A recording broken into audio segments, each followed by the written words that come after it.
muito E reprimido. quais segmentos que são os segmentos que você acha que mais tem potencial de crescimento? Eu sei, a gente falava muito lá sobre agro, onde mais? Ó, o Brasil, ele é o maior produtor de proteína animal, se eu não me engano. Ele é um dos maiores em grãos e sementes. Todos esses dois segmentos, só esses dois segmentos já são fortes o suficiente para sustentar toda a cadeia de frio de uma indústria como a minha, né? Tem muito espaço para crescer. Mas você tem a área farmacêutica, que é uma área que vem crescendo muito, né? As necessidades da indústria farmacêutica. Você tem a área de indústria de alimento, que aí já entra a parte de panificação, a parte de sorvetes. Indústria de sorvete, nossa, é um segmento que vem crescendo muito. Você tem a parte de frutas, né? Que o Brasil ele também exporta muito, manda muito material para fora, muita fruta para fora, manga, uva, açaí. Então, assim, nós somos o celeiro do mundo. Só que nós não temos a geladeira, digamos assim, né? Então, tudo sai daqui fresco para algum lugar. E não tem como chegar tudo fresco nos lugares, né? Todos os negócios em si, eles giram em torno de um processo e que muitas vezes o dono tem na cabeça dele e você tem que saber explorar isso do dono da empresa. Extrair dele. Extrair dele. Porque o especialista é o cara que montou o negócio. Então, você consegue, com perguntas específicas para o segmento, extrair as informações que são necessárias. Então, o importante não é saber do negócio, é saber fazer a pergunta Perfeito. que vai trazer as informações para que você consiga melhorar ali, fazer o melhor projeto para ele. Então, essa questão é o que me facilitou muito, porque conhecer de negócios é a questão do empreendedor, né? O cara já tem isso dele, de empreender, então ele já começa a visualizar muitas coisas, né? Hoje eu estou atuando, sou dono da empresa, mas tem a área comercial, eu não sou o especialista em vendas, mas eu tenho um conhecimento da área de vendas. Eu também não sou especialista de desenvolvimento de produto, eu tenho um especialista lá de desenvolvimento de produto, mas eu tenho que ter um conhecimento razoável para fazer as perguntas certas para o meu engenheiro, para que ele possa desenvolver o produto da maneira correta. E aí você vai para o marketing, aí você vai para a área financeira, você vai para a área jurídica, você acaba se moldando, né? Teoria e prática em vendas. Não é sobre o que você sabe, mas sobre o que você sabe fazer com aquilo que você sabe. Bem-vindo ao novo episódio de Teoria e Prática em Vendas. E hoje nós temos aqui mais um vendedor que se tornou empresário de sucesso, o Leandro Fernandes, sócio e fundador da CN Code. Leandro, obrigado pela sua presença. Eu que agradeço o convite, muito feliz aí de participar com vocês aqui. E obrigado pelo empresário de sucesso, né? A gente se esforça bastante aí para conseguir vencer cada dia mais aí, os desafios que o Brasil nos impõe, né? É isso aí, falou verdade. É difícil ser empresário no Brasil. Vamos lá, Leandro. A gente costuma começar pedindo para a pessoa contar um pouco o histórico dela, o seu histórico profissional, pessoal, o que trouxe você até esse momento aqui. Legal. Eu sou da área de refrigeração industrial. Comecei a trabalhar mais ou menos ali uns 15 anos, 16 anos. Com essa idade? Com 15, 16 anos? 15, 16 anos. Hoje, com 41. Então, já tenho uma estrada meio longa aí nesse segmento.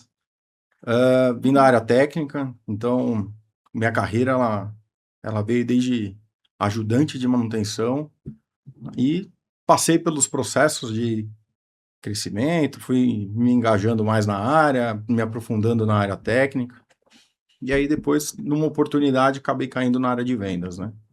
Como foi? Essa parte interessa a todo mundo aqui. Essa área de vendas foi em 2016.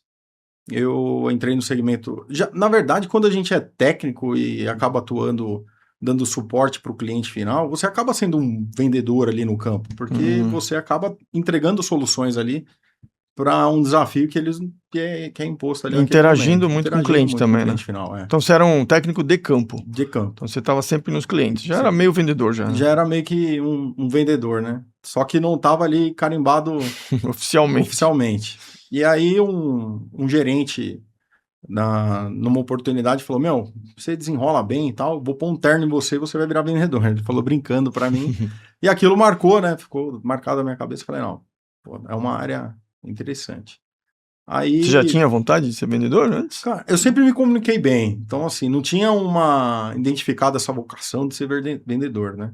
Na verdade, eu sempre tive vontade de empreender. Então, toda empresa que eu trabalhava, eu procurava entender como é que era o sistema daquela empresa, né? O que dava certo, o que dava errado, como é que era a questão de hierarquia, como é que funcionava tudo. Então, E que idade você tinha nessa época que te falaram isso? eu já estava com uns 25, mais ou menos. Então você ficou um bom tempo como técnico de campo. Bastante tempo. Na verdade, eu fui virar vendedor mesmo com 30, uns 31, mais ou menos. Ainda demorou ali, depois daquela conversa com aquele gerente ali, ainda demorou para ir para a área comercial. E na área comercial eu acabei atuando... Mas quando é que você entrou oficialmente na área comercial? Como é que foi essa passagem? Foi o mesmo gerente que te chamou? Ou já era outro? Não, na mesma empresa? Já foi uma transição de carreira mesmo, né? Na mesma empresa? Eu tentei sair da área da refrigeração. Em 2014, eu tentei sair da área da refrigeração. Eu comecei a empreender, montei uma loja com a minha esposa, uma loja de perfume online. E aí foi meu primeiro insight ali como empresário, né? Montar um negócio online, virtual, sem ter conhecimento ali das ferramentas naquela época. Tudo era mais complexo. Montar uma loja virtual era, nossa, um desafio. E montamos a loja, foi dando certo, mas não engajou. O negócio não foi muito para frente. Aí chegou aquele momento, né? Vamos casar, vamos juntar aí as coisas, vamos casar. E nessa de casar, falei, não, preciso arrumar um emprego de novo, que o negócio tá sério, né? E aí, porque empreendendo tava dando para pagar as contas, mas sabe aquele negócio que você fica ali, né? Não tem nada ainda de resultado, tava demorando. Aí a gente casou e logo eu tava trabalhando, prestando serviço em um grande banco aqui de São Paulo, como coordenador de manutenção, cuidava de 120 pessoas na época. E o banco a empresa que eu estava perdeu o contrato com o banco. Então, faltando 15 dias para casar, eu perdi o emprego. Eita. Aí perdi o emprego, foi bom, porque daí eu consegui organizar minha vida lá com um apartamento, com as coisas que a gente tinha. Aí casamos, aí eu falei, pô, vou procurar emprego de novo. Só que agora eu vou procurar na área de vendas. Falei, meu, cansei de ficar na área técnica, sempre tem é de altos e baixos, eu não tenho uma certeza, eu vou procurar emprego. Aí arrumei na área de vendas, na área técnica. Como eu assim? querendo sair da área técnica, arrumei na área de vendas para vender equipamentos de refrigeração industrial. Na área de refrigeração. De refrigeração. Mas não era técnica. Um vendedor técnico, né, digamos assim. Legal. E aí comecei a atuar como vendedor. E aí, com o conhecimento que eu já tinha, com a bagagem técnica que eu tinha, vender ficou muito mais fácil.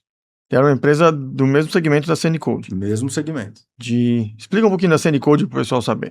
A Cenicode hoje é uma indústria, nós fabricamos equipamentos para refrigeração industrial. Temos equipamentos monoblocos frigoríficos, que são unidades compactas, que a gente consegue até testar em fábrica para poder aplicar em diversos clientes e tamanhos de clientes. E temos unidades modernas aí para grandes indústrias, como chiller para água gelada, rack frigorífico, multicompressores, túnel de congelamento para pães. Enfim, a aplicação ela tem é muito grande, né? O mercado brasileiro ele é muito pequeno em termos de armazenamento a frio comparado com o mercado americano, por exemplo. O mercado americano chega a ter 149 milhões de metros cúbicos de área para armazenar produtos refrigerados congelados. O Brasil tem 18 milhões. Em termos de território... Uns 12% aí. Uns 12%. E os Estados Unidos, o que ele consome em um mês, o Brasil consome em um ano de equipamentos e peças de reposição. Nossa. Então o Brasil ele tem uma capacidade tremenda ali de armazenamento. Então nessa que a gente acabou desenvolvendo os equipamentos para essas aplicações, né? Então, lá nessa empresa que eu atuava como vendedor, eu já... Conta do comecinho, você entrou como vendedor técnico nessa empresa, como é que foi o seu começo? Porque começar na área de vendas alguém tem que te ensinar, alguém tem que Você nunca tinha sido vendedor, você já estava com 30 e poucos, né? Eu tava com 30 E aí, como é que foi o comecinho? Te colocaram lá, te treinaram e falaram o que pra você? Tinha que atender cliente já de carteira, tinha que prospectar? Como é que era? Não, eu cheguei, me deram um computador lá que mal ligava, uma cadeira, tá aqui o telefone, boa sorte. Pra prospectar, então. Se vira aí. Aí o que chegava eu atendia, ligava e Não tinha uma carteira. não tinha. Eles já tinham um tempo bom de mercado, eles acabavam tendo negócios assim recorrentes, né? Mas não te deram carteira de clientes Não me para deram cuidar. nenhuma carteira de cliente específica para. Então você tinha que montar a sua carteira, prospectar. Inbound e outbound. Tinha que receber o que recebia, você fechava e correr atrás também. Correr atrás também. Como é que era essa mistura de inbound e outbound? Como é que você prospectava na época? Para falar a verdade, assim, a metodologia era mais um network com as pessoas que você acabava conhecendo, fazendo amizade com instaladores, essas coisas, eles acabavam indicando e trazendo alguns clientes. E você já tinha essa amizade porque você já era dessa área, né? né? Era técnica, né? Então isso ajudou bem. E tinha um lado bom também, porque a empresa, ela tem um produto muito bom, essa empresa que eu trabalhei, e tinha clientes já com uma certa recorrência, então isso também ajudou bastante, né? Apesar do desafio de vender continuar alto por conta da concorrência que era, de certa forma, cria-se uma dificuldade, uma barreira. Mas a empresa, ela era uma empresa pequena, né? Então, os vendedores que tinham lá já tinham 15 anos, 10 anos, e eles foram saindo. Eu acabei ficando sozinho lá, cuidando da área de vendas durante 3 anos eu fiquei lá. Você falou que você era um vendedor técnico, certo? Certo.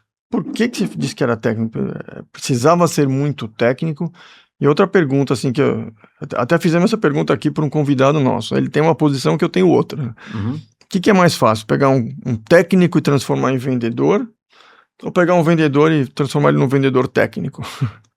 Olha, te ajudou ser técnico? Ou quanto te ajudou? É que, na verdade, você tem que ter um pouco dos dois. Não tem, eu acho que não tem uma fórmula mágica, assim, né?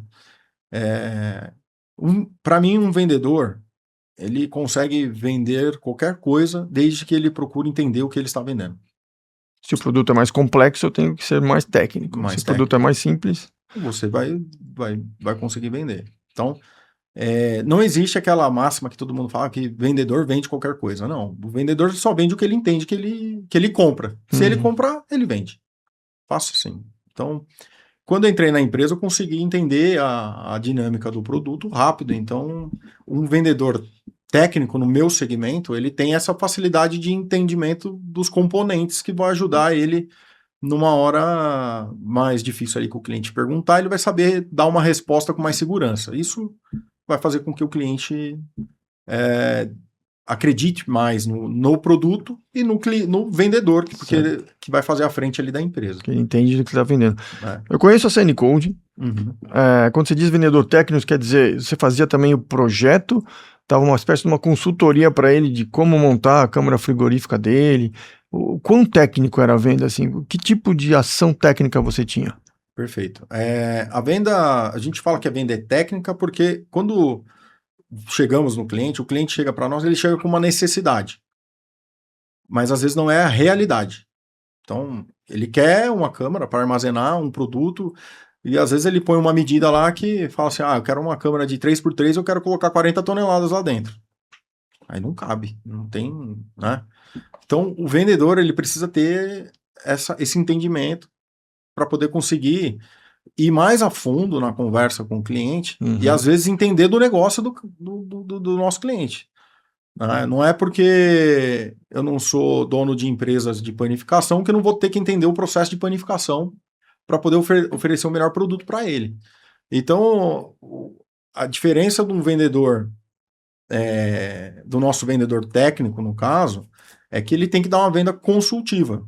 E quando a gente vai atuar como um consultor, ele não pode ir só na fachada ali, só na foto, né? Ele tem que ir a fundo e entender todo o processo do cliente para oferecer o equipamento que melhor vai atender ele nas necessidades dele de momento e de futuro, né? E você era técnico, você entendia de refrigeração, mas você entendia também de segmentos como panificação, agro, frigorífico, já atendia disso também, para poder dar essa consultoria específica do negócio do cliente? Todo o processo, na verdade, fica meio que humanamente impossível você entender de todos os negócios, Claro. né? Mas todos os negócios em si, eles giram em torno de um processo e que muitas vezes o dono tem na cabeça dele e você tem que saber explorar isso do dono da empresa. Extrair Porque, dele. extrair dele. Porque o especialista é o cara que montou o negócio. Então, você consegue, com perguntas específicas para o segmento, extrair as informações que são necessárias. Então, o importante não é saber do negócio, é saber fazer a pergunta Perfeito. que vai trazer as informações para que você consiga melhorar ali, fazer o melhor projeto para ele. Então, essa questão é o que me facilitou muito, porque conhecer de negócios é a questão do empreendedor, né? O cara já tem isso dele de empreender, então ele já começa a visualizar muitas coisas, né? Hoje eu estou atuando, sou dono da empresa, mas tem a área comercial, eu não sou o especialista em vendas, mas eu tenho um conhecimento da área de vendas. Eu também não sou especialista de desenvolvimento de produto, eu tenho um especialista lá de desenvolvimento de produto, mas eu tenho que ter um conhecimento razoável para fazer as perguntas certas para o meu engenheiro, para que ele possa desenvolver o produto da maneira correta. E aí você vai para o marketing, aí você vai para a área financeira, você vai para a área jurídica, você acaba se moldando, né? E você falou que você tinha vontade de empreender, né? Desde sempre, né? Uhum. Isso te deu uma curiosidade em entender o negócio onde você estava, né? Para poder um dia montar o seu. Montar o meu. Isso ajudava em vendas também, né? Que você tinha Excelente. curiosidade para entender os problemas do cliente, como é que funcionava o processo dele. Acho que deve ter te ajudado, né? Conhecimento técnico mais essa curiosidade deve ter, imagino eu, deve ter te ajudado. Você teve uma boa carreira de vendas lá nessa empresa? Como foi? Eu acho que eu tive um bom desempenho. Falar que eu fui o melhor vendedor, eu não consigo medir isso. Mas eu acho que eu fui Quanto tempo você ficou? Eu fiquei 3 anos lá. 3 anos. 3 anos, fiz bons negócios, né? Saí de lá, fiz questão de criar o meu próprio negócio com a minha própria carteira. Não precisei trabalhar a carteira deles. Eu acho que eu gosto muito das pessoas que lá estão, né? Eu torço por eles. Eu acho que o mercado, como eu disse, a gente tem um mercado de 12%. Precisa de empresa de refrigeração, precisa de mais empresas de refrigeração. A gente precisa ganhar força para que o mercado ele possa sair desses 12%. Se ele ir para 24%, ninguém mais, as empresas que tem no Brasil não dá conta. Uhum. Então a gente não precisa ficar aqui disputando cliente no tapa. A gente tem que valorizar a nossa área, E como é que faz? Como é que expande isso, né? Como é que expande essa de 12 para 24? A gente tem que segmentos que não usam refrigeração tem que começar a usar quais segmentos, por exemplo? Hoje, na verdade, a legislação ela já é definida para que as coisas ocorram da forma correta Nesse sentido, nesse sentido. Só que o custo Brasil dificulta para o empreendedor, para aquele primeiro empreendedor, a colocar o seu primeiro projeto, a colocar as coisas para andar. Então, isso cria uma barreira de empresas crescerem. Então, você tem poucas empresas, se você olhar pelo tamanho do país, para poder colocar câmara fria. E aí o país ele tem dimensões assim continentais, né? Então, eu vou falar um exemplo, armazenamento de grãos e sementes, né? Nós criamos câmaras para armazenar feijão. Na sua casa, você guarda feijão numa despensa. Uhum. Quando no ideal, talvez seria colocar dentro do seu refrigerador. Você vai conservar melhor, na hora que você for colocar, vai cozinhar, ele vai ter uma melhor cocção, vai ser mais rápido, vai ter um produto que não vai mudar de cor, então você vai conseguir ter um armazenamento melhor. E no caso de commodity, poder armazenar é fundamental, né? Porque fundamental. A variação de preço, você aproveita o preço na alta, porque você não fixa preço em commodity. É. Se você é obrigado, se você tem um shelf life, né, um período de duração mais curto, você fica à mercê do mercado, né? Mercê do mercado. E quando você armazena um feijão, por exemplo, dentro de uma câmara fria, você consegue estocar ele por 6 meses, até 1 ano. E aproveitar o momento certo. Aproveitar o momento certo para vender. Só que depois que ele sai da câmara fria, ele vai no caminhão sem estar frigorificado. Entendeu? Aí vai para uma empresa que vai envasar e vai mandar para sua casa. Pô, por que essa qualidade não sai de lá do armazenamento da fazenda, né? Passa por um outro centro de distribuição, desse centro de distribuição vai para o mercado, na cadeia de frio ele receba o material, o produto frio, e você vai armazenar ele a frio dentro da sua casa e manter uma excelente qualidade de produto.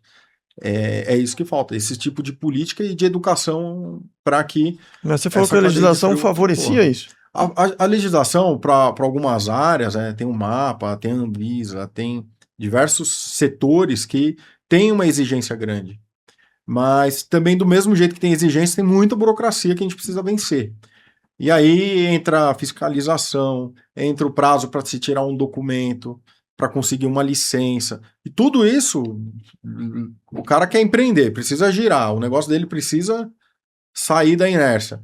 Se ele for esperar para ter uma liberação para poder fazer, eu tenho um cliente que está há 3, 4 anos tentando tirar o CIF Nossa com a Senhora. planta dele perfeita. Então, Nossa. pô, sofrimento é Já, gigantesco. se não fosse suficiente, né? O custo de capital, taxa de juros, que É. complica demais, né? Para alguém que tem um recurso, pensar 10 vezes antes de investir.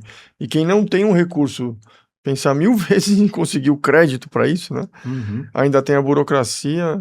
Eu estava conversando com um especialista aí em BNDES, ele falou que parece que o dinheiro que tem, que o Brasil tem dinheiro disponível para o BNDES, o pessoal fala que não tem, mas tem dinheiro para o BNDES, que lá em 2012 falou que era bilhões, era um valor altíssimo, acho que era mais de 12 bilhões disponível para usar no BNDES, que internamente usaram nem 10%, 20% até hoje. Pela burocracia. Pela burocracia, porque para você conseguir o dinheiro, você precisa de projeto. Para você colocar o projeto, você precisa de ter um especialista. Para você ter um especialista, você precisa de ter custo. Aí começa. Aí você vê, grandes empresas conseguem pegar porque ela tem toda uma estrutura para conseguir pegar o dinheiro.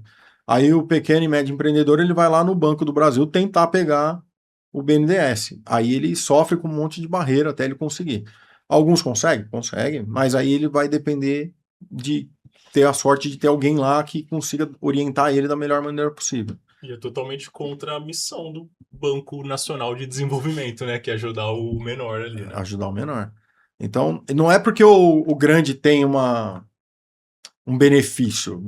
Não estou dizendo isso. Estou dizendo que o grande ele tem capacidade financeira para contratar pessoas especialistas nesse segmento. Para vencer a burocracia, né? O Brasil ele é campeão de formar a burocracia e formar especialista em resolver a burocracia, né?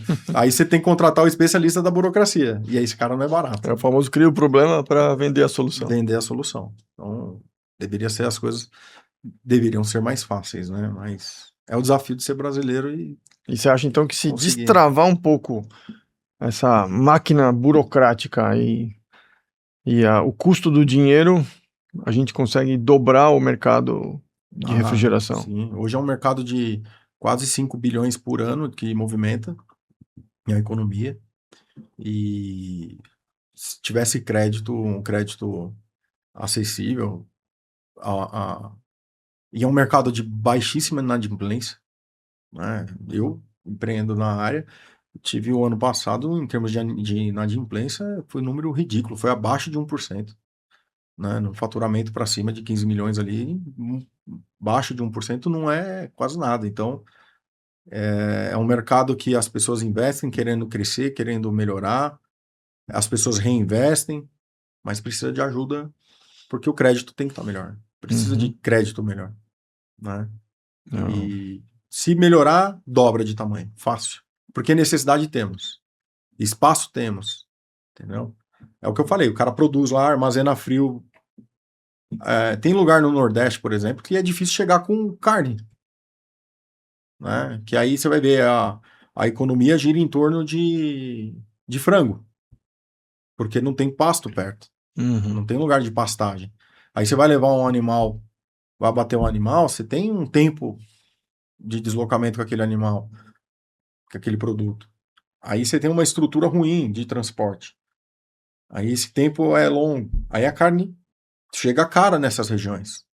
Aí quando você vai comer na região, você não tem... o acesso fica maior, fica mais difícil, porque a carne fica muito mais cara por conta da distância. Aí se você vai fazer um centro de distribuição lá, você tem a burocracia do produto já chegar perto do shelf life. Então é um desafio muito grande. O Brasil, nesse sentido, precisa melhorar bastante ali. E se melhorar um pouquinho a questão logística, o investimento, a liberação de crédito, a gente dobra, triplica de tamanho assim, ó, rapidamente. Que tem um mercado reprimido, né? Pelo que você falou. Muito reprimido, muito E reprimido. quais segmentos que são os segmentos que você acha que mais tem potencial de crescimento? Eu sei, a gente falava muito lá sobre agro, onde mais? Ó, o Brasil, ele é o maior produtor de proteína animal, se eu não me engano.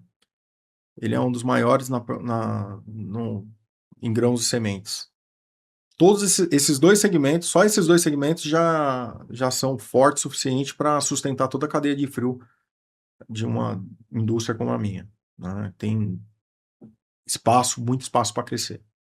Mas você tem a área farmacêutica, que é uma área que vem crescendo muito, né? As necessidades da indústria farmacêutica. Você tem a área de indústria de alimento, que aí já entra a parte de panificação, a parte de sorvetes. Indústria de sorvete, nossa, é um segmento que vem crescendo muito. Você tem a parte de frutas, né? Que o Brasil ele também exporta muito, manda muito material para fora, muita fruta para fora, manga, uva, açaí. Então, assim, nós somos o celeiro do mundo. Só que nós não temos a geladeira, digamos assim, né? Então, tudo sai daqui fresco para algum lugar. E não tem como chegar tudo fresco nos lugares, né? Um segmento que eu não estava no meu radar, assim, que precisava de refrigeração, que podia se beneficiar disso, era amendoim, né? Amendoim. Amendoim, eu lembro que teve uma feira de amendoim, se não me engano. Em Jaboticabal, que nós participamos. Ah, É um segmento muito bom. O amendoim, ele é um produto que ele injeta, se não me engano, é nitrogênio no solo. Uhum. Então, há uma rotatividade lá nos canaviais, aqui no interior de São Paulo, né? A cana, ela rouba muito nitrogênio do solo, ela vai crescendo até um determinado tamanho, daqui a pouco na próxima safra, ela já começa a ficar menor, começa a ficar menor, começa a ficar menor, e aí o produtor de amendoim, ele faz uma parceria com o produtor de cana, e ele roda uma safra dentro do solo lá de onde é a cana. Então eles limpam o terreno, colocam amendoim, aí o amendoim injeta nitrogênio nesse solo, o cara colhe o amendoim dele, e aí depois ele planta a cana volta a ficar grande. Então ajuda Cada 2, 3 anos, uma safra de amendoim para melhorar o solo. para melhorar o solo. Então o amendoim ele dá uma enriquecida no solo, e o amendoim é um produto, de certa forma, que tem diversas propriedades excelentes para o ser humano, e que no Brasil é pouco aproveitado, né? O Brasil é pouquíssimo aproveitado. E quando a gente leva ele para armazenar dentro de uma câmara de sementes, como uma câmara de amendoim, eu consigo preservar melhor o grão do amendoim, né? Porque o amendoim, quando eles têm um processo, ele sai com a casca, quando eles vão tirar a casca, ele tem um processo que ele pode abrir em banda, em 2 pedaços do amendoim. Uhum. Esse amendoim que abre em banda, ele perde valor de mercado. Vai fazer pasta de amendoim. Aí vai virar doce, né? Aí perde valor, né? Pro produtor. Então, quando a gente armazena ele, nós garantimos ali um melhor teor de umidade, um melhor controle, e aí esse amendoim ele não abre muito em banda, então ele tem uma perda menor, né? E aí ele consegue um valor maior no seu produto final. Interessante. E também a gente armazenando ele a frio, tem controle de pragas, controle de o amendoim ele dá eu não sei o nome técnico, fungo. mas ele é um tipo de um fungo preto que dá, não lembro o nome agora. E que isso fora do país não é aceito.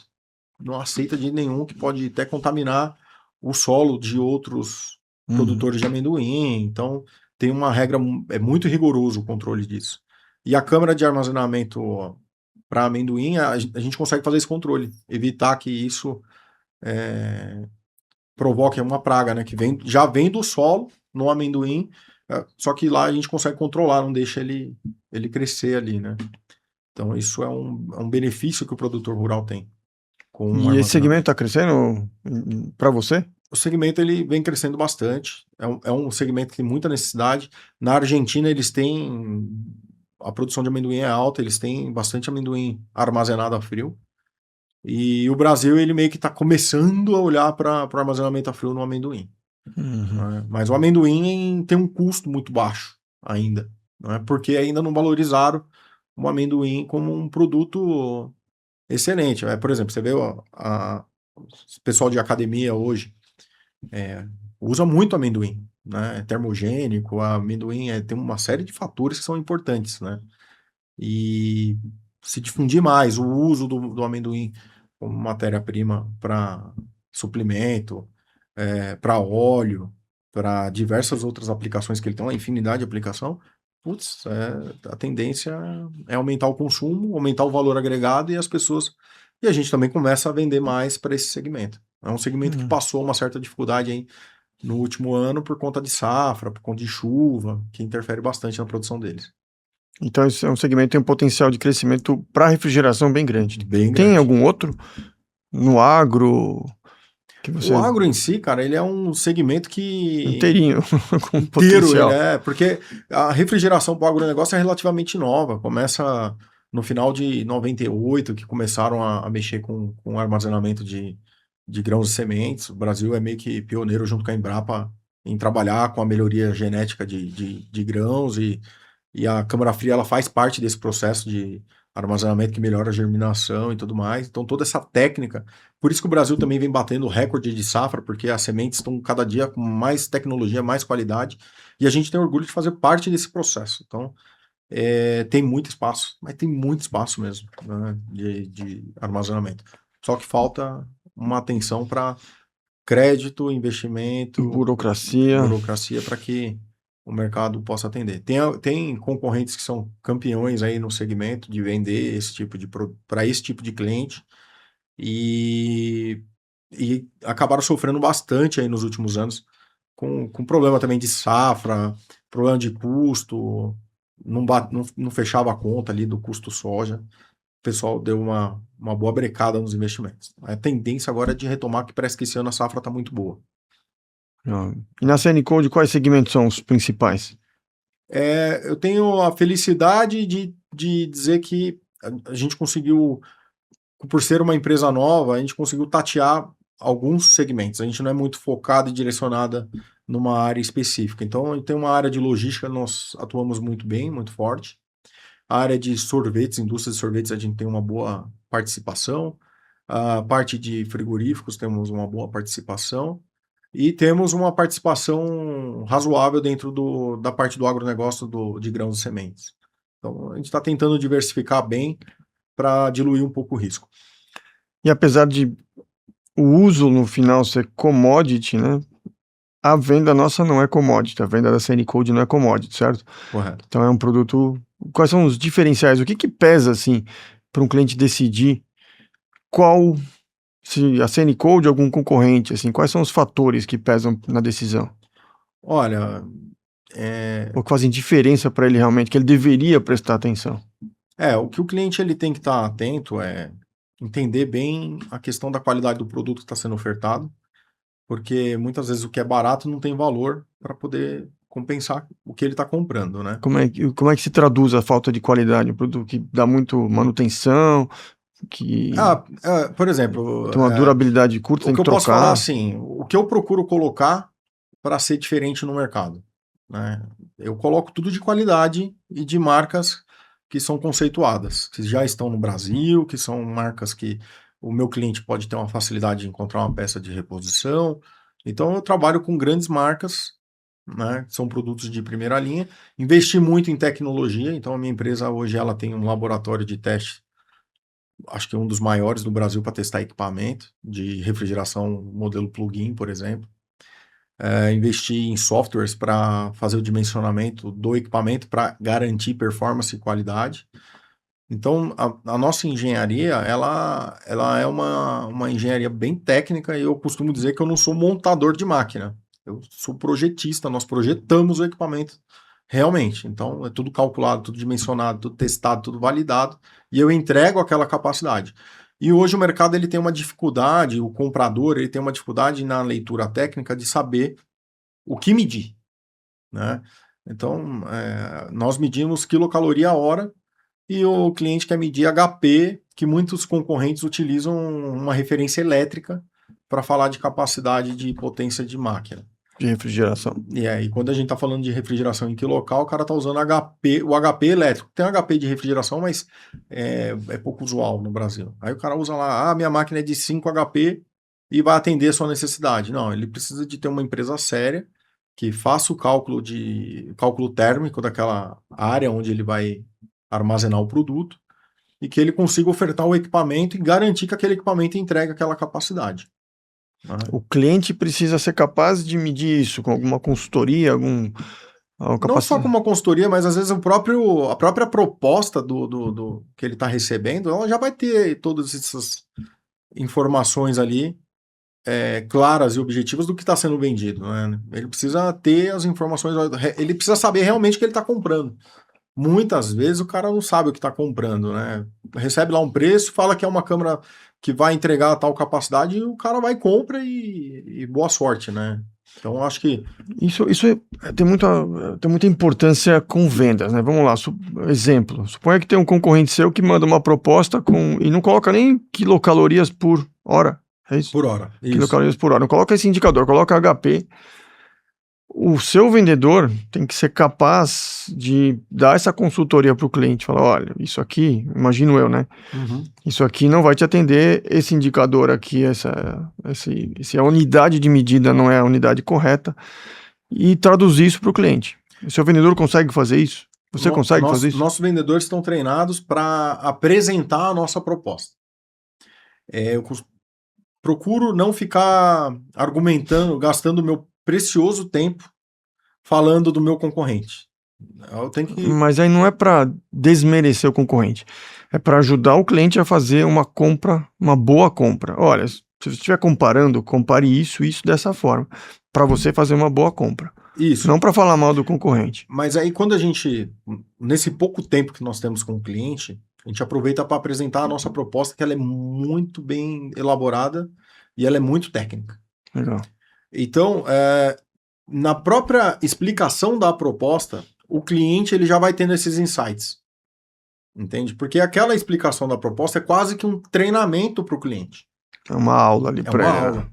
Então, o cara que está comprando conosco, ele passa a entender do que ele está comprando, o que ele está querendo fazer. E aí, automaticamente, ele já vai querer questionar os nossos concorrentes. Então eu me concentro muito em valorizar o trabalho que está sendo feito ali. E educar o cliente para ele poder diferenciar bem quando for comparar. Ele não olhar só o preço, né? Tanto que muitas apresentações a gente trabalha muito o escopo técnico e deixa o valor lá no finalzinho para apresentar, né? Eu costumo dizer para os meus vendedores, né, para minha equipe, que não é preço que tem que ser dito, é valor. É o que você está agregando de valor na vida daquela pessoa que ela está comprando aquele produto. Então, é transformar aquilo numa realidade para ele. Muitas vezes mostrar quanto que vai gastar de energia, né? Quanto que ele vai economizar, qual vai ser o payback dele, qual que vai ser o retorno com o produto que ele está armazenando, quanto de produto que ele está estocando. Muitas vezes ele não sabe nem, o cliente ele não tem a noção, ele sabe quanto que ele está colocando, mas ele nunca para pensar quanto isso representa em dinheiro, em valor. Né? Tem um cliente que movimenta 17 milhões de reais por mês em mercadoria dentro de uma câmara de congelados. Aí eu cuido da manutenção dele, no contrato de manutenção. No primeiro momento de negociação de contrato, ele falou, não, mas está muito caro o seu contrato. Eu falei, vamos fazer uma conta. A gente diluiu lá o valor, era centavos por quilo armazenado que ele estava pagando. Aí eu falei, não tá caro, tá barato. E se você tem algum problema, né? Você tem 17 milhões, é isso? 17 milhões de mercadoria. Você tem 17 milhões de custo, que aí vai sair caro. Aí que vai sair caro. Vai sair caro. O risco do produto é muito grande. Só que outro desafio, né? No Brasil, a cultura da manutenção, ela não é bem vista, né? Manutenção, ela é tida como um gasto, né? E, os caras costumam olhar a manutenção como um custo corretivo, mas ela só é corretiva se você não fizer uma preventiva bem feita, né? Então, tem que ter cuidados, tem que ter um acompanhamento. Então, os nossos vendedores, eles são treinados constantemente para estar com o olho aberto nesse sentido de explicação, para vender e vender um produto de valor para o cliente. Né? Ô, Leandro, no período que eu estive lá na CN Code, né, prestando consultoria para vocês, Uhum. a gente faz muita comparação, né, de vendas entre empresas, porque a gente tem, como eu te falei, mais ou menos 100 clientes por ano rodam na Actavox. Eu senti uma taxa. Primeiro, eu senti, me confirma se eu estiver errado, Uhum. que a CN Code, apesar de ser uma empresa relativamente nova, estava incomodando muito o mercado, tava, meio que revolucionou o mercado, porque me conta um pouquinho sobre isso. Parece que o pessoal era muito tradicional e o seu estilo, você trouxe muitas inovações, e o mercado viu isso com bons olhos, tanto que você cresceu muito rápido, né? Fala um Uhum. pouquinho sobre isso, porque se a minha percepção está certa. Sim, o mercado de refrigeração ele é um mercado centenário, né? Tem empresas aí com mais de 100 anos atuando no segmento. E é muito tradicional.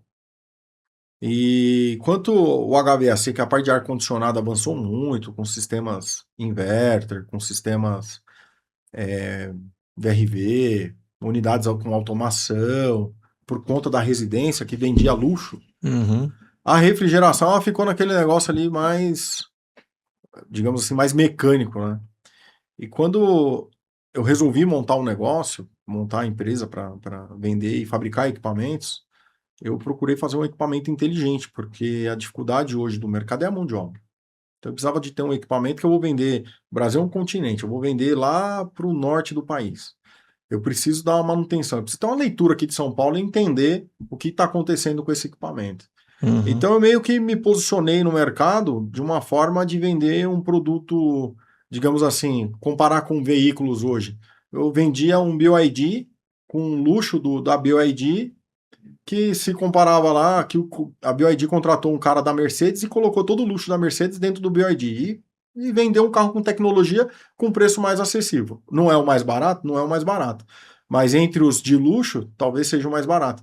Então a gente conseguiu unir essas duas frentes e desenvolver um produto com tecnologia embarcada. Uhum. E tecnologia embarcada associamos também a uma carenagem, um visual mais moderno também para ajudar nesse conceito. Então, com isso, a gente começou a remodelar a visão do mercado. Hoje tem empresas aí que nós, com 7 anos, com 3 anos de operação, nós lançamos a máquina inverter para armazenamento de grãos e sementes. O nosso concorrente, que está no mercado há mais de 15 anos nesse segmento, é líder do mercado, tinha 70% do mercado do agronegócio. Não tinha esse produto, correu atrás para fabricar o produto, levou 2 anos para desenvolver. Uhum. Hoje ele só tem essa linha inverter colocando no mercado. Eu vejo isso como um sucesso, porque é um produto que nós pensamos, tiramos da prateleira, colocamos em operação, fomos o primeiro, e aí eles deram um salto. Lógico, tem uma carteira muito maior, uma posição maior, conseguiram ganhar um espaço maior mais rápido. E foi o seu P&D que desenvolveu esse produto? Esse produto. Nós desenvolvemos na época da pandemia. Uhum. Lançamos na época da pandemia. Então, Me dá isso que faz a diferença. alguns exemplos aí de outras. Traduz um pouquinho. Você falou que eu coloquei lá a modernidade do BYD com o luxo do Mercedes. O que isso se traduz para o cliente? Você falou que você consegue monitorar remoto, tem esse tipo de coisa? Eu consigo entregar. Muitas vezes o cliente compra um equipamento hoje de um concorrente que vai vir com um sistema eletromecânico de controle. Às vezes, pelo mesmo preço, comigo, ele vai conseguir um equipamento já com automação embarcada. Então, ele Traduz. O que é automação embarcada? Ele já começa a ter controles, por exemplo, comparar de novo com o carro para ficar a analogia mais fácil. Meus equipamentos hoje ele tem válvula de expansão eletrônica, que faz um controle mais preciso. Essa válvula de expansão eletrônica, ela comparada com o carro, seria uma injeção eletrônica. Uhum. E meus concorrentes ainda vendem máquina com carburador. Entendeu? Então, só isso já deu um salto gigantesco. Qual o benefício para o cliente nesse caso? O que o cliente ganha com isso? O equipamento tem uma maior precisão, né? E com essa maior precisão, ele consegue um controle térmico melhor dentro da operação dele. Ele reduz o consumo de energia e diminui a incidência de quebra mecânica do equipamento por ter um sistema que pode gerar alarmes e interromper a operação da máquina. Uhum. Então ele ganha redução de consumo de energia, menos manutenção e menos quebra, menos defeitos, né? Menos defeitos, menos paradas indesejáveis, né? Isso. Que muitas vezes o empreendedor, a parada indesejável é muito pior, né? Porque, como eu disse, um cara que tem um armazenamento num galpão com 17 milhões, se a temperatura começar a subir, imagina quantas noites, o desespero que não vai dar nesse cara, né, meu?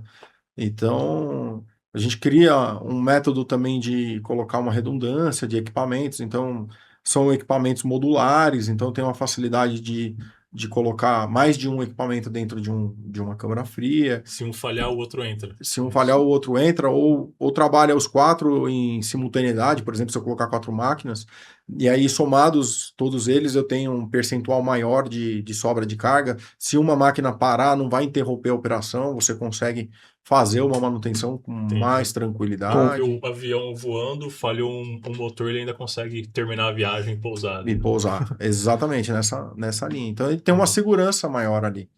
Dá uma tranquilidade maior para os nossos clientes. Então, a gente veio com esse conceito, trabalhou forte. Nós investimos em tecnologia, como eu mencionei. Então, comprei software italiano que dimensiona os aletados, que também isso nos deu uma capacidade de otimizar mais a máquina. Então, eu tenho um acerto de máquina melhor.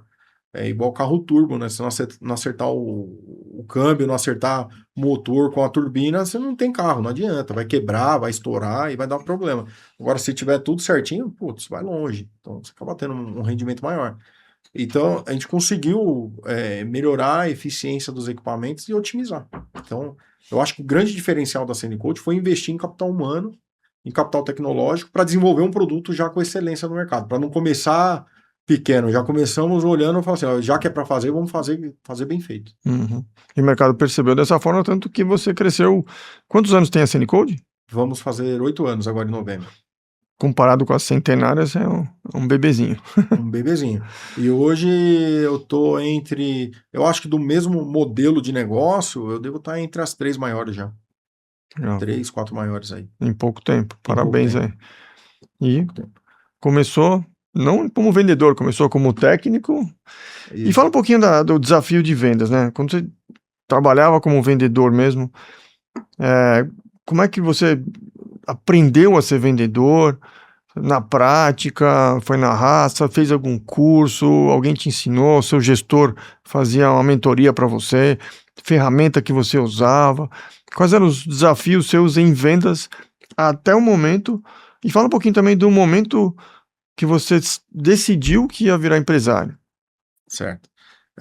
A parte de vendas, eu não tive a oportunidade de ter um mentor para falar como se eu estava indo certo ou estava indo errado. Foi meio que na tentativa e erro, né?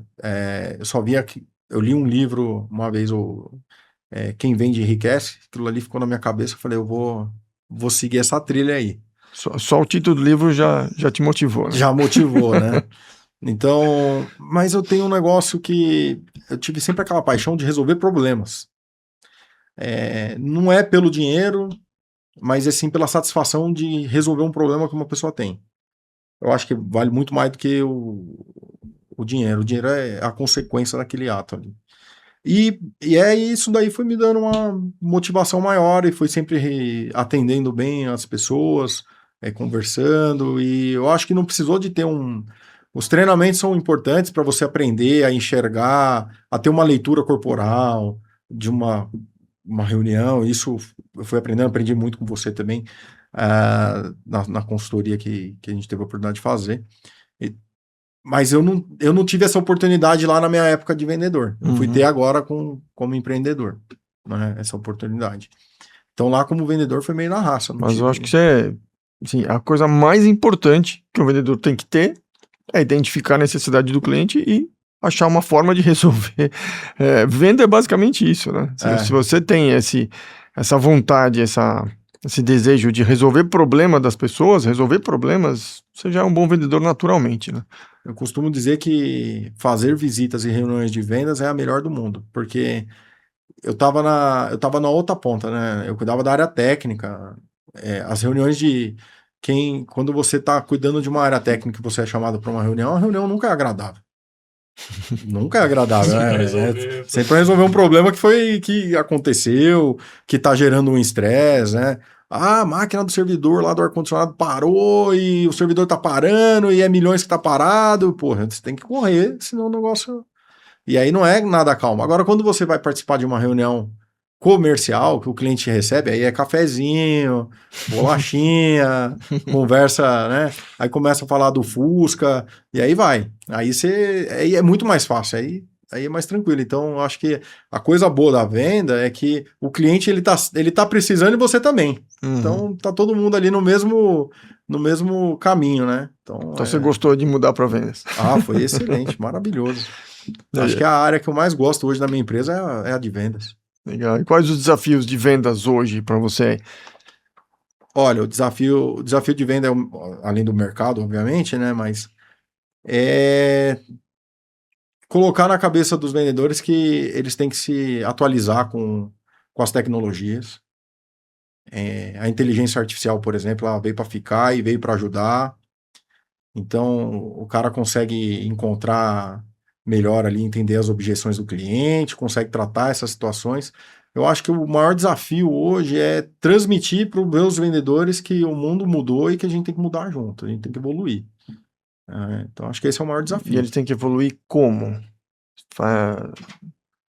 Em termos de ferramentas, em termos de capacitação? O vendedor nunca vai deixar de existir, mas ele pode, como a comunicação está muito mais rápida, antes você tinha que ir na porta do cliente para poder fazer uma visita.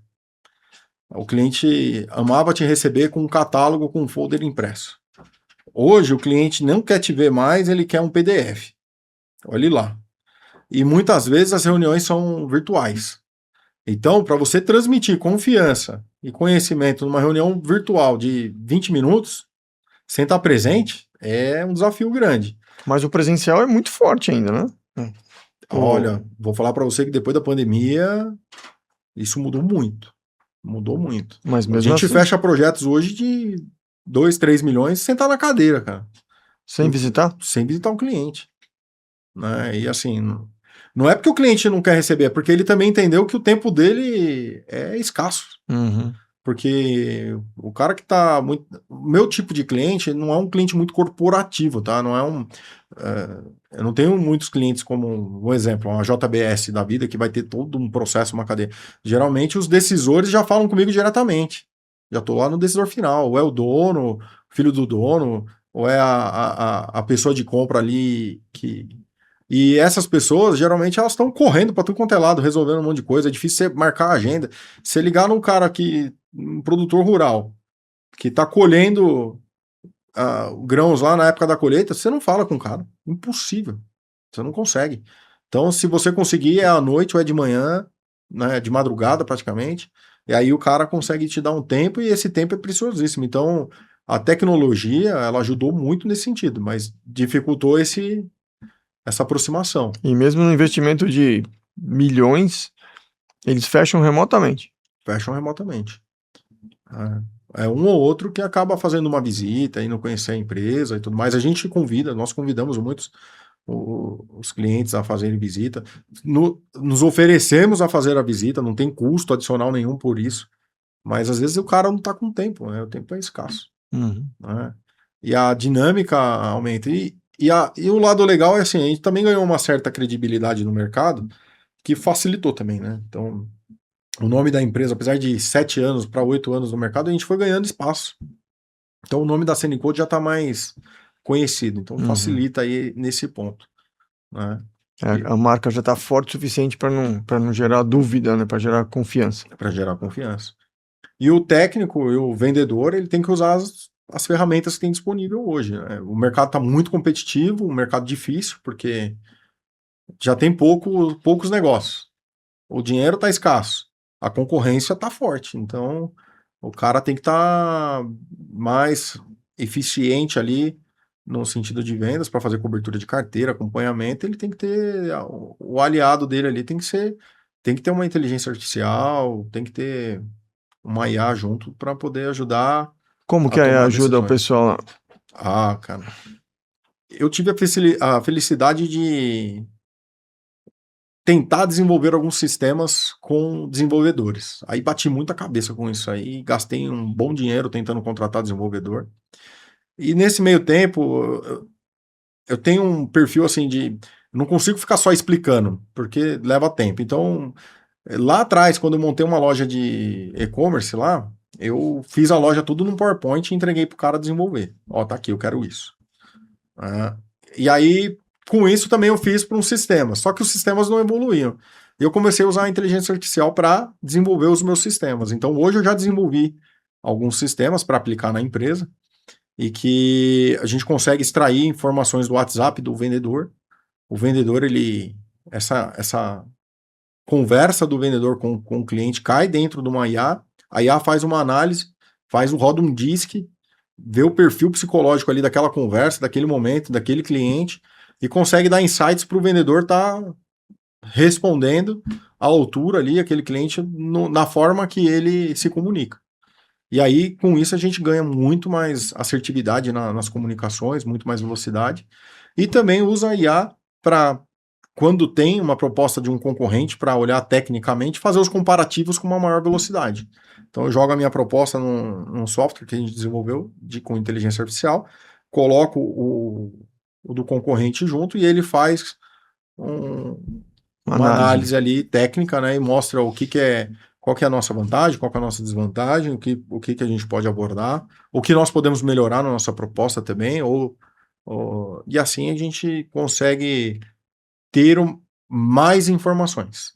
Não quer dizer também que só por isso vai vender. Não, aí depende da figura do vendedor mesmo, dele ser mais fechador de negócio ali. Pequeno parênteses, né? Você falou que você colocou o DISC, a IA, ela faz análise do perfil DISC do cliente e já sugere para o vendedor uma abordagem apropriada para aquele perfil, é isso? Exatamente. Já faz uma análise e já entrega pro vendedor a linguagem correta que aquele cliente gosta de se comunicar, né? Joga dentro do CRM ali? Já dentro do CRM. Legal. Dentro de aí... E o vendedor, por experiência, ele tem uma dificuldade tremenda de preencher CRM. Geralmente o vendedor é tudo ansioso, né? Então, eu sou muito ansioso. Então, assim, eu sei como é que é. É muito difícil da gente preencher CRM. E CRM sem disciplina é a mesma coisa que não ter nada. Então, para o vendedor ser disciplinado e ficar preenchendo o CRM para olhar pipeline, para olhar forecast, para olhar um monte de coisa que é necessário, para mim hoje, que eu fico cobrando, é um desafio muito grande. Então, a inteligência artificial facilita muito, ajuda. Ajuda nele a fazer um relatório, cara. Então, assim, joga lá, tira um relatório do que está acontecendo, os caras conseguem evoluir e ter informação mais assertiva. Melhorou até nas métricas de temperatura do pipeline do negócio ali, da oportunidade, né? Das oportunidades e tudo mais. Então, a inteligência artificial, ela veio para ficar e a gente tem que saber explorar e utilizar aí da melhor maneira possível. Fazer vendedor preencher CRM é um problema que eu tenho há uns 25 ou 30 anos. É o desafio, né? E realmente tem ferramentas hoje que ajudam muito. A gente também trabalha com ferramentas que ajudam a preencher automaticamente 80% do CRM, né? É um grande alívio, porque senão você não faz gestão, né? Não faz gestão. Mas para funcionar, para o vendedor preencher, você tem que fazer alguma coisa bem feitinha, simples o suficiente para ele não ter aquela muleta, né? A gente vê coisas terríveis, né? CRMs super complexos, que o vendedor, se ele tiver muita boa vontade, ele dificilmente vai conseguir preencher. Então, se você fizer parametrizar, montar o CRM de um jeito simples e gerar essa disciplina no vendedor através do que a gente chama de rotinas de gestão, a gente sempre conseguiu ter sucesso. Com a IA hoje é um pouco mais fácil ainda. Ajuda bastante. Mas ainda não substitui a disciplina de fazer o vendedor acompanhar os indicadores semanalmente, pelo menos, até enxergar aquilo que você vai poder fazer uma gestão. E a inteligência artificial também, ela ajuda o gerente a tirar insights ali das situações, a tirar melhores relatórios. É isso aí. Então, ela é fantástica, ajuda muito, né? Até criar treinamento instantâneo para o vendedor ali, para ele fazer uma leitura, hoje ela faz, né?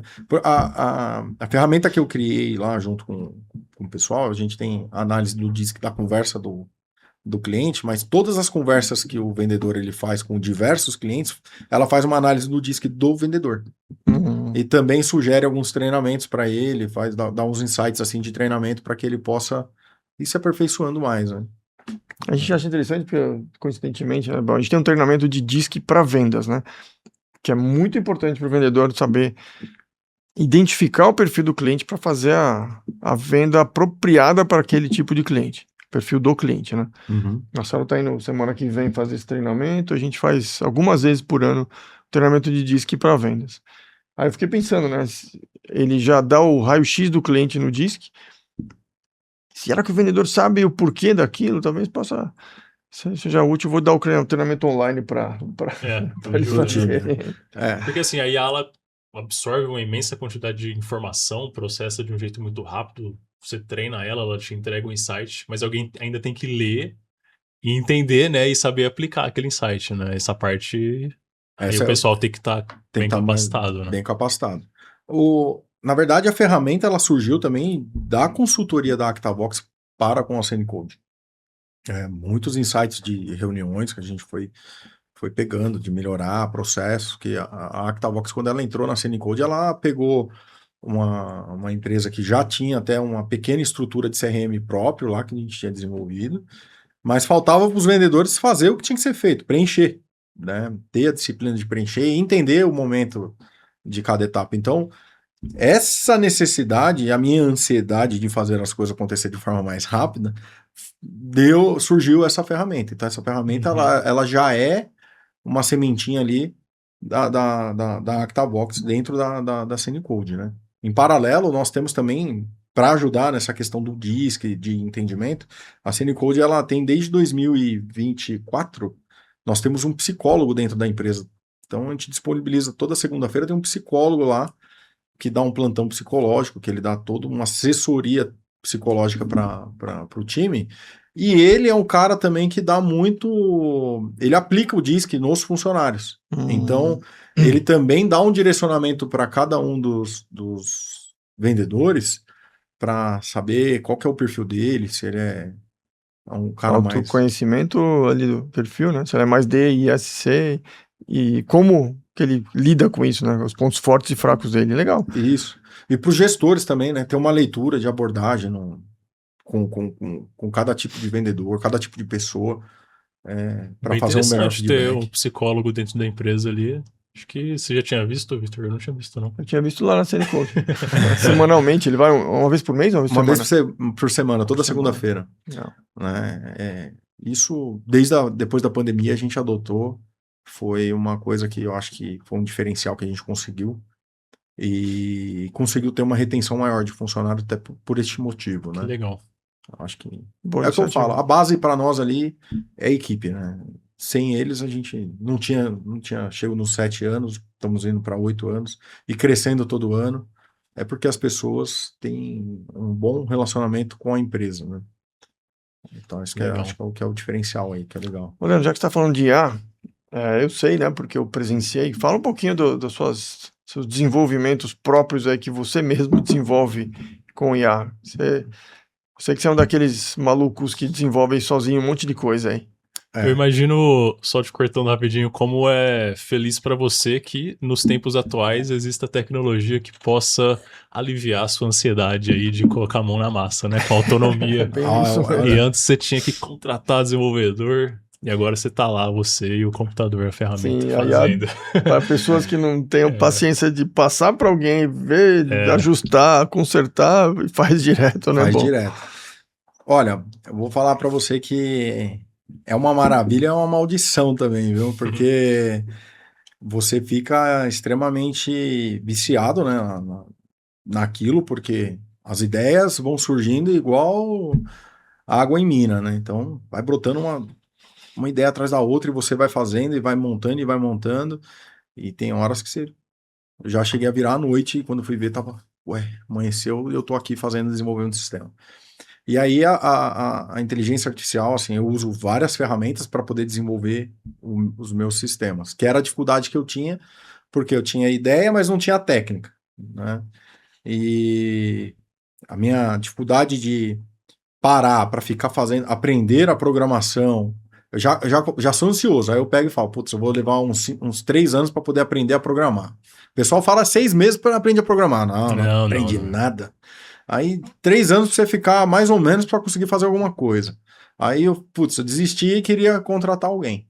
Aí contratava a pessoa, eu tinha que parar o meu tempo pra poder explicar pra pessoa, a pessoa tinha que entender. Aí a pessoa fazia, devolvia pra mim. Aí não tava bom. Aí eu voltava pro cara. Meu, puta dificuldade pra fazer uma coisa acontecer. Aí eu falei, não. Aí comecei a procurar ferramentas, né? Que me desse autonomia para desenvolver as ferramentas. E aí eu eu trabalho hoje com umas 5 IAs, né? Não sei nem se pode falar o nome assim. Pode? Trabalho hoje com o GPT, com o Manus, Cursor, Cloud Code e Lovable. São 5 IAs que eu utilizo. E, cara, é fantástico. Isso trouxe facilidade para fazer ferramentas. Eu integrei um CRM junto com o meu RP. O meu RP é de um parceiro que já conhece bem de indústria. Então, eu só integrei a parte comercial que eu acho que é o que faltava lá para a ferramenta. E aí, dentro dessa ferramenta, eu consegui criar vários insights. Então, deu para desenvolver muita coisa em um período de tempo assim de 1 mês e meio, 2 meses. Aí a inteligência artificial ela muda. Quem tem a capacidade e a vontade de fazer algo diferente, Não tem mais barreira agora, né? Barreira. Você tem a ideia, quiser colocar ali R$100 por mês, você já pode tentar. Já pode tentar. O problema é que... Só... Mas, mesmo que você gaste, olhando na visão de um empresário, que tenha a vontade de pôr a mão na massa, porque o cara não adianta também pagar lá e não usar e não executar, porque não vai se formar sozinho. Uhum. Mas o cara que quer desenvolver algum produto, tem vontade, tem a grana para investir, às vezes vai gastar R$100 mil para fazer um aplicativo, se ele gastar R$20 mil com inteligência artificial, é muito. Vai sair muito mais barato. Uhum. Pelo menos ele vai ter um produto já, um MVP aí, digamos assim, bem formado, muito próximo já do ponto de uso. Se ele souber aplicar direito, ele já tem a ponto de uso. E aí ele contrata, aí ele pode pagar aí depois um desenvolvedor para fazer só uma lapidação e um ajuste final. Mas eu peguei uma inteligência artificial, por exemplo, essa Manus, que aparentemente ela é a mais persistente hoje do mercado, que tem uma persistência de execução da tarefa que você manda. Cara, eu nunca tinha colocado nada em um servidor, nunca tinha subido nada em um servidor. Eu baixei um servidor, peguei o login e senha, dei para ela, falei, instala para mim esse aplicativo lá. Ela foi lá e instalou, daqui a pouco me deu o link, ó, tá pronto. Eu olhei para aquilo e falei, não acredito nisso. A ferramenta é fantástica, né? Uhum. Era dar acesso pra gente, assim, a um vocabulário que era todo técnico, né? Distante da nossa realidade. Putz, servidor, nuvem, não sei o quê. Agora, poucos minutos ali tá rodando lá dentro. Está feito. É a nova revolução aí na parte tecnológica, né? Eu vi uma baita revolução, Uma baita né? A maior da história, talvez, maior da provavelmente. Eu acho que viu? Assim, a gente teve a Revolução Industrial, que foi um marco, depois veio a internet, que foi, acho que, outro marco, e agora esse daqui putz, não dá nem pra saber, né? A humanidade, ela foi para um nível que estrondoso, né? É que a inteligência artificial, ela é divulgada muito agora, né? Depois de 2020 para cá, 2022 para cá, que começou. Mas a aplicação disso já está sendo aplicada há alguns anos já, e agora que está na nossa mão. Agora que espalhou de fato, né? Mas, poxa, é bem antigo mesmo. Eu acho que a inteligência artificial já é desde a década de 80 ali, já tinha. Mais acadêmico ali, né? Os caras já estavam preparando, né, as informações. Eu vi lá uma reportagem um tempo atrás, as pessoas estavam procurando Pokémon aí com celular, né? E tirando foto, de graça, não sei o que, e vai tirando foto. Uma empresa chinesa, ela capturou todas essas fotos e pegou bilhões de dados de foto do mundo inteiro e formou como se fosse um mapa 3D do planeta, cara. De caçadores de Pokémon. As pessoas trabalharam de graça pra empresa, cara. Meus filhos contribuíram muito. Contribuíram bastante. Veio pra caçar Pokémon. Fazer o próximo GPS aí com a galera. Cara, aí você vê, um negócio inusitado, né? Então, assim, Hoje a inteligência artificial, ela aprende muito com o que você faz, mas, cara, os caras armazenam dados lá e vai levando e vai transferindo e vai transferindo. Fala que não, mas com certeza deve ter alguma camada ali que compartilha os dados, né? Uhum. E não tem jeito, não muda mais, né? É dali para frente, né? Essa tecnologia é o que vai mudar o mundo. E a refrigeração vai estar junto, viu? Porque para refrigerar os servidores aí, que vai precisar. Então, a Já é um refrigeração problema, já né? é um problema. Consumo Já de é um água, problema. energia. O consumo de água e energia para poder refrigerar esses caras Data aí, center cara, lá. data centers são gigantes. E Tá um segmento, né? Que é a um gente, segmento, a gente não tinha citado. né? E faz parte da nossa área de refrigeração. Né? Vai chegar segunda-feira lá e mandando todo mundo prospectar data center, né? Vai. É um segmento muito bacana, muito diferenciado. Coloca no pipeline lá já. Já Será que cabe a IA dentro do seu produto de alguma forma? O pessoal já tá pensando cabe. nisso? Nós já estamos pensando nisso, estamos desenvolvendo, porque nós coletamos dados, né? Então, todo equipamento nosso, ele tem uma telemetria, né? Então, eu consigo extrair dados desse equipamento e consigo fazer comparativo com os dados que a gente coletou nos testes de laboratório, né? E aí, a máquina, ela vai conseguir fazer a interpretação desses dois pontos.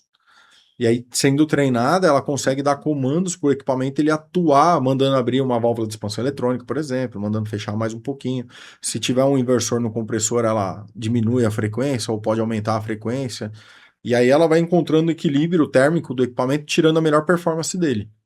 E, em paralelo também, ela pode ir anotando e interpretando que, olha, tá tendo uma curva de aumento de pressão de descarga, por exemplo. Imagina seu carro, de repente começa a temperatura de óleo, começa a subir, mas você não tá vendo.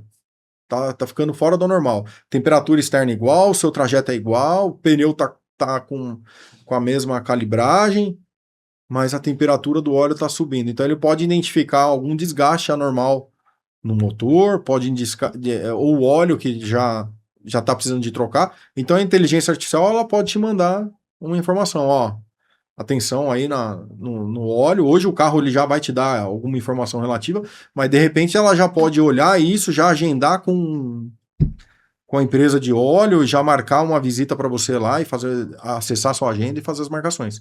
O sistema de refrigeração é da mesma forma, só que o carro você tá dentro olhando pro carro toda hora. Agora imagina uma máquina lá no meio do campo, né? Que ninguém tá. A maior parte do tempo ela roda sozinho, 24 horas.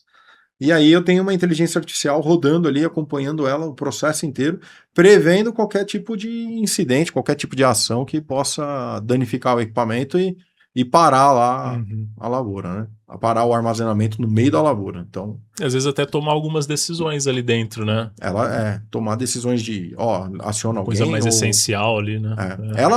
A IA que a gente já está trabalhando nessa linha, tá? A tendência é que ela funcione como como que eu posso dizer? Hoje você vê assim muito condomínio que tem portaria eletrônica, correto? Uhum. Aí fica lá o cara olhando pelas câmeras, monitorando e liberando acesso e tudo mais. O nosso equipamento ele vai conseguir olhar para aquele parque e para milhares de parques de máquina, por exemplo, no Brasil inteiro, e automaticamente ela vai ficar interpretando tudo que está acontecendo, né? E aí o que o olho humano não vai conseguir fazer, olhando para vários, essa máquina Não deixa passar não nada vai deixar ali. passar nada. Então, isso é excelente, né? Só que tem que cair o custo dos dados, né? Ainda vai ter que ficar um pouquinho melhor ali o custo de token. Hoje está muito fácil para criar. A ferramenta hoje, a Cloud Code, por exemplo, ela te dá a possibilidade de criar a sua própria IA, né? Aí eu tô fazendo propaganda dos caras, hein? Mas será que eles vão pagar uns royalties para vocês aí? Não. Eu vou te dar uns tokens grátis aí. Ou vamos dar uns tokens grátis, né? Pô, tô precisando, viu? Tô gastando bastante lá. Esse é a barreira. Você acaba o crédito, pô, agora tem que esperar. Não, e o desespero, cara. É a mesma coisa que tirar sua carteira hoje, seu celular, né?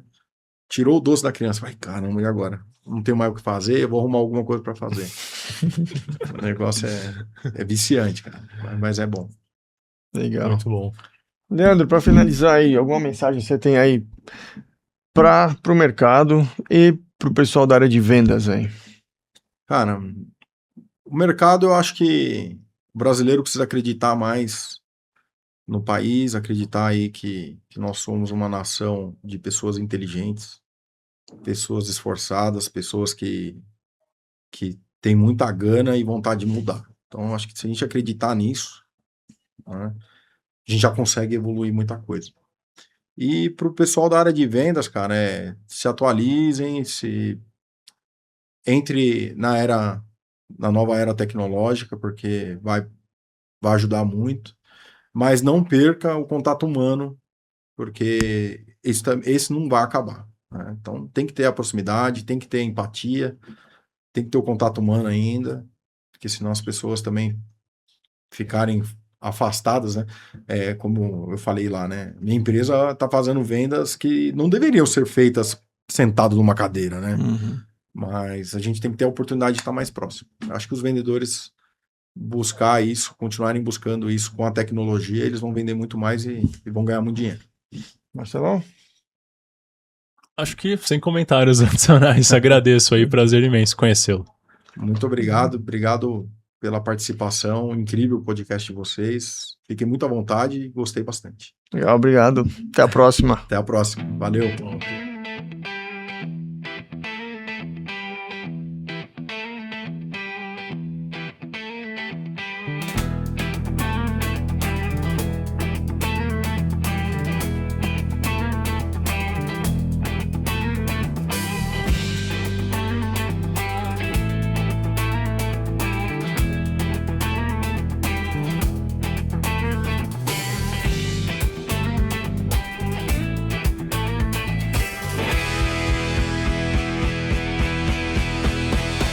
Teoria e prática em vendas.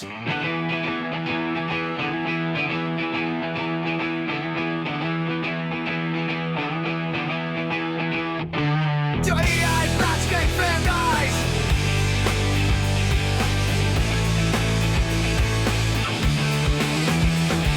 Teoria e prática em vendas.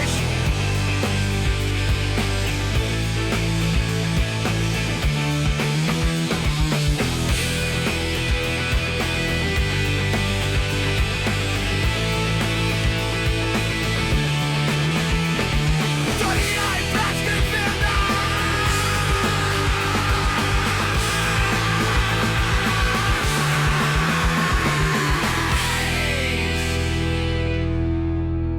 Teoria e prática em vendas.